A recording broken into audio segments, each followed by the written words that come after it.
Hello friends, இன்றைக்கி முருங்கைக்காய் soup recipe பார்க்கலாம்.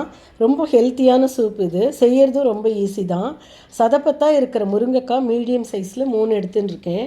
அதோட 7-8 சின்ன வெங்காயம், ஒரு பெரிய வெங்காயம், ஒரு பழுத்த தக்காளி, 4-5 பல்லு பூண்டு, ஒரு பச்சை மிளகாய், ஒரு காஞ்ச மிளகாய், இதெல்லாம் தான் இதுக்கு வேணும்.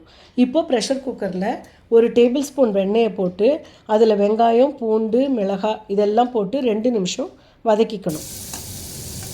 இப்போ தக்காளி முருங்கைக்காயையும் போட்டு வதக்கிக்கணும்.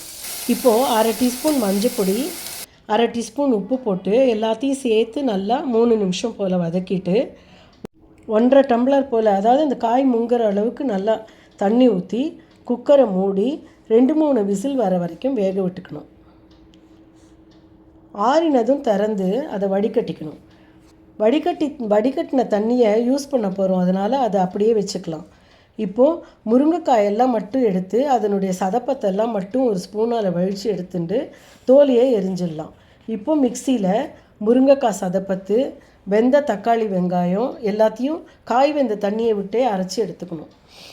இப்போ மறுபடியும் இதை வடிகட்டிட்டு குக்கர்லேயே விட்டு ஒரு கொதி விட்டுக்கணும்.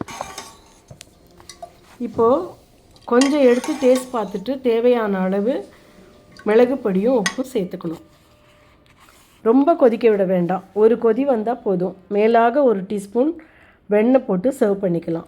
இந்த சூப்பையே இன்னும் கொஞ்சம் ஹெவியாக ஒரு வேளை உணவு மாதிரி, அதாவது சூப் ஆஸ் அ மீல் சாப்பிட்ணும் அப்படிங்கிற மாதிரி நினச்சிங்கன்னா அப்போ அதை இதை வேக வைக்கிறச்சையே ஒரு டேபிள் ஸ்பூன் பயத்தம்பருப்பை இதோடு சேர்த்து வேக விட்டுக்கலாம். பருப்பும் சேர்கிறதுனால ஹோல்சம்மாக இருக்கும். சுவையான சூப் ரெடி. Bye friends.